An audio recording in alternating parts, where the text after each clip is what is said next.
తెలంగాణ రాష్ట్ర ప్రజలకు నమస్కారం. మెయిన్గా వరంగల్ నియోజకవర్గ ప్రజలందరికీ మనస్ఫూర్తిగా నమస్కారాలు. అయితే ఇక్కడ తెలిపేది ఏంటంటే, మన వరంగల్లోని గొప్ప అభ్యర్థిగా ప్రకటించబడ్డారు కడియం కావ్య గారు. కాంగ్రెస్ పార్టీ తరఫున ఎంపీ బరిలోకి రాబోతున్నారు. మరి కడియం కావ్య ప్రాపర్ ఎక్కడ? కడియం కావ్య రాజకీయ పరంగా ఎటువంటి అనుభవాలు ఉన్నాయి? ఆమె అసలు ఏం చేద్దామని రాజకీయంలోకి రావడం జరిగిందనేది ఈరోజు వరంగల్ ప్రజలకు, తెలంగాణ రాష్ట్ర ప్రజలకు అర్థం కావాలి.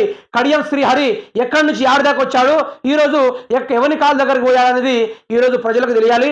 ఇక్కడ ఏంటంటే, కడియం కావ్య తనకు రాజకీయంగా అనుభవం లేనప్పటికీ ఆమెను తీసుకొచ్చి తెలంగాణ రాష్ట్రంలో ఎంపీ పదవిలో నిలబెట్టి ఆమెను వరంగల్లోకి బరిలోకి దింపడానికి అయితే ప్రయత్నాలు జరిగింది. జయ హో కడియం కావ్య అనుకుంటా పాటలు కూడా మన గల్లీలో తిరుగుతూ ఉంది, మనం చూస్తూ ఉన్నాం.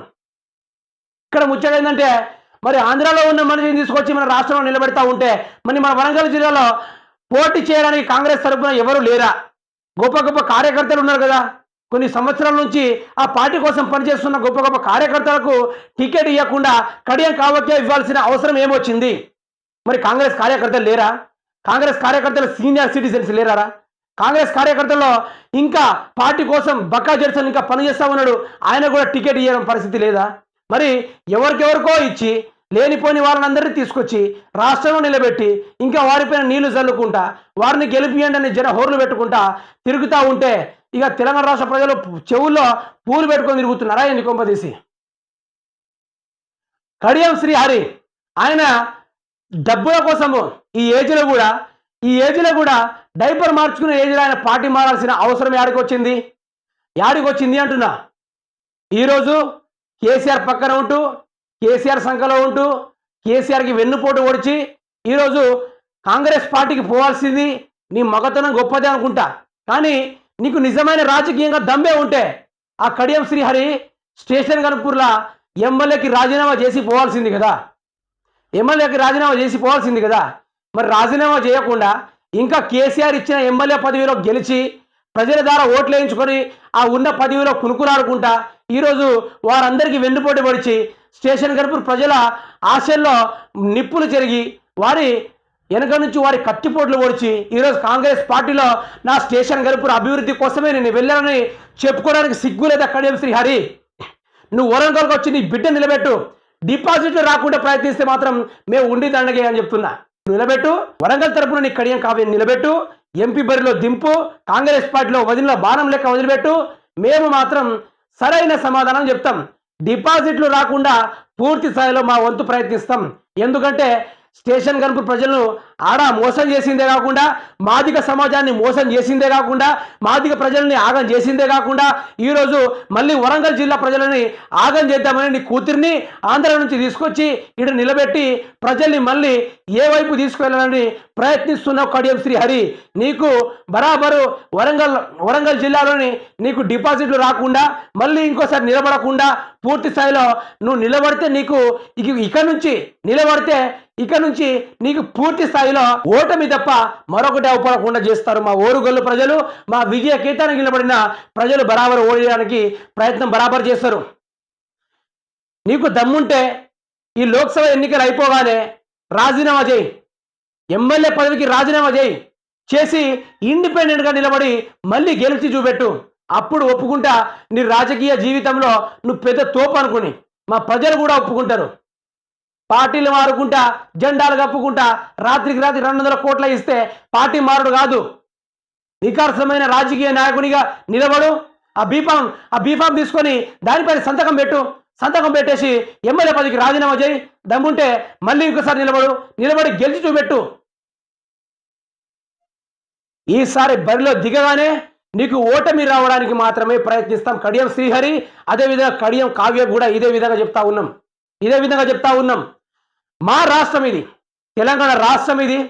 ఈ రాష్ట్రం కోసం 1200 మంది బలిదానాలు చేసి రాష్ట్రం కోసం ఎన్నో రోజుల స్కూల్ హాలిడేలు ఇచ్చుకుంటా రోడ్ల పంటి తిరుక్కుంటా జెండాలు మోసుకుంటా తెలంగాణ అభివృద్ధిలోకి రావాలి, తెలంగాణ ఎవరి కాళ్ళ కింద మోచేతి నీళ్ళు తాగడానికి ఉండకూడదు, మా జాబులు మాకు కావాలి, మా కొలువులు మాకు కావాలి, మా రాష్ట్రం సపరేట్ మాకు కావాలి, మా పాడుబడ్ల రోడ్లు హైవే రోడ్లు కావాలి, మా పాడుబడ్డ కొంపలు బిల్డింగ్లు కావాలి, మాకు కూడా 2 లక్షలకు పలికే భూములు ఈరోజు 40 లక్షలు పలకాలి అంటే మా రాష్ట్రం మాకు రావాలని పాటుపడి గెలిచింది తెలంగాణ రాష్ట్రం ఇది. అటువంటి మార్పు తీసుకొచ్చిన రాష్ట్రం ఇది. ఒక్క క్షణంలో ఆలోచించి రానిపోని పార్టీని తీసుకొచ్చి ఈరోజు ముందు నిలబెట్టినప్పటికీ ఈ 5 నెలల్లో కాంగ్రెస్ పార్టీ అంటే ఏంది, తెలంగాణ రాష్ట్ర ప్రజలంటే ఏంది అర్థమైనప్పటికీ ఇప్పుడు ప్రజలు ఏ మార్పు కోరుకుంటారో దానికి తగ్గట్టుగానే వారు ఓట్లు వేసుకుంటారు, ఓట్లేసి గెలిపించుకుంటారు. అంతేగాని ఆంధ్ర నుంచి వలస వచ్చిన కడియం కావ్యకి మాత్రం ఎట్టి పరిస్థితుల్లో డిపాజిట్లకు రాకుండా, ఒక ఓట్లు రాకుండా వేయదలుచుకోలేరు. డిపాజిట్లు రాకుండా చేసే బాధ్యత తెలంగాణ రాష్ట్ర ప్రజలకు ఉంది, ఓరుగల్లు ప్రజలకు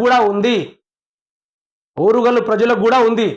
దయచేసి తెలంగాణ రాష్ట్ర ప్రజలకు కావచ్చు, వరంగల్ వాసులకు కావచ్చు, మీకు తెలియాల్సింది ఏంటంటే మన రాష్ట్రం నుంచి మన ఉద్యమకారుణ్ణి మనం గెలిపించుకోవాలి తప్ప వలస తీసుకొచ్చిన రాత్రికి 200 కోట్లకి ఆశపడి తండ్రి కూతుళ్ళు ఇద్దరు పరిగెత్తినట్టుగా అలాంటి వాళ్ళకి అధికారం తీసుకురావడం పద్ధతి కాదు. మన రాష్ట్రం కోసం పోరాడిన ఉద్యమంలో నిలబడ్డ, ఎటువంటి పదవి ఆశించకుండా, ఏ కోట్ల రూపాయలు ఆశించకుండా ఆయన పూర్తి స్థాయిలో పదవి కోసమే పనిచేస్తున్న నాయకుడిని ఎన్నుకోవాలి తప్ప లంగారత్తుల పనులు చేసే నాయకులను ఎన్నుకోవద్దు. ఇటు ఎవరున్నారు, కడియం కావ్య కావచ్చు, లేకుంటే కడియం శ్రీహరి కావచ్చు, లేకుంటే ఈయన ఆరూరి రమేష్ బీజేపీ పార్టీలో భారత జనతా పార్టీలో చేరిన మహోన్నతమైన హిందూ సాంప్రదాయ నాయకుడు అయిన ఆరూరి రమేష్ కూడా గిదే ముచ్చటగా ఎవరో మీకు తెలిసిందే. అంతో కొంత కడియం శ్రీహరి ఆ మాట వినిపిస్తుంది. కానీ ఆరూరి రమేష్ ఉన్నాడా లేడా అనేది అసెంబ్లీలో నేనే ఎత్తుకున్నా కొన్ని సంవత్సరాలుగా. అసెంబ్లీలో ఉన్నాడా లేడా అనేది నేనే వెతుక్కున్న, అసెంబ్లీలో ఉండడా లేదని. అటువంటి నాయకుడు ఆర్ రమేష్. మరి వరంగల్ వాసులకు తెలుసు. ఇప్పుడు కడియం కావ్య అధికారంలో ఆమెకి రాజకీయంగా ఎటువంటి ఎక్స్పీరియన్స్ లేనప్పటికీ ఆమె బుద్ధి ఏందో మనకు అర్థమైంది. ఇప్పుడు ఆర్ రమేష్ అంటే ఆయన దోచుకోవడం తప్ప ఈ చూడడం లేదని మనకు కూడా తెలిసింది. ఇక సంస్థమైన నాయకుడు డాక్టర్ సుధీర్ కుమార్, తెలంగాణ రాష్ట్ర ఉద్యమకారుడు, జెడ్పీ చైర్పర్సన్, వ్యవసాయ మార్కెట్ చైర్మన్గా ఇప్పటిదాకా పదవిలో కొనసాగుతూ సొంత ఇల్లు లేకుండా ఆయన బీఆర్ఎస్ పార్టీని పనిచేస్తా ఉన్నాడు. నేను ఇప్పుడు బీఆర్ఎస్ పార్టీకి సపోర్ట్ చేసినట్టు కాదు. ఇక్కడ ఏంటంటే ప్రజలు మోసం చేసుకుంటే పార్టీని మారే నాయకులు కాకుండా ప్రజల కోసం నిలబడి పాటుపడాలి. ఉద్యమంలో పాల్గొనే నాయకుడిని మనం ఎన్నుకోవాలి. ఇన్ని రోజులుగా ఉద్యమకారులకు టికెట్ ఇవ్వాలి అనుకుంటాం కదా. ఈరోజు ఉద్యమకారుడికే టికెట్ ఇచ్చిళ్ళు. దయచేసి తెలంగాణ రాష్ట్ర ప్రజలు ఆదుకోవాలి, ఆదర్శించాలి.